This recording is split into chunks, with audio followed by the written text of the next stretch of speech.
Hello dear students, കോമക്സ് ട്യൂട്ടോറിയലിൻ്റെ മറ്റൊരു വീഡിയോയിലേക്ക് സ്വാഗതം. Calicut university 4th semester BA B.Sc result university വെബ്സൈറ്റിൽ വന്നിട്ടുണ്ട്.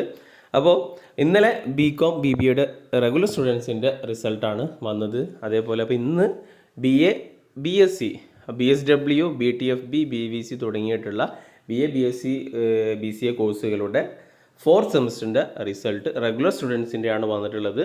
ഇപ്പോൾ റെഗുലർ സപ്ലിമെൻ്ററി ഇംപ്രൂവ്മെൻറ്റ് എക്സാമിനേഷന് അത് 2014 അഡ്മിഷൻ മുതൽ 2014-15 അങ്ങോട്ട് എല്ലാ വിദ്യാർത്ഥികളുടെയും സപ്ലിമെൻ്ററി എഴുതിയിട്ടുള്ള എല്ലാ വിദ്യാർത്ഥികളുടെയും റിസൾട്ട് വന്നിട്ടുണ്ട്. റെഗുലർ സ്റ്റുഡൻസിൻ്റെയും വന്നിട്ടുണ്ട്. പിന്നെ ഇനി SD-ൻ്റെ റിസൾട്ട് എന്തായാലും 2 ആഴ്ചക്കുള്ളിലാകും, ഒരു 10 ദിവസത്തിനുള്ളിലാകും SD-ൻ്റെ റിസൾട്ട് വരാൻ സാധ്യത.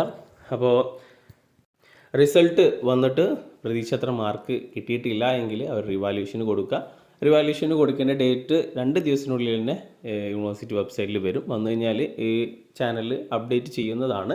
ഇപ്പോൾ മാർക്ക് കുറയവരാണെന്നുണ്ടെങ്കിൽ റിവാലുവേഷൻ കൊടുക്കുക. റിവാലുവേഷന് 700 രൂപയായിട്ടാണ് ഒരു പേപ്പറിന് വരിക. ഓക്കെ, അപ്പോൾ എന്തായാലും എല്ലാവർക്കും ഓൾ ദി ബെസ്റ്റ്.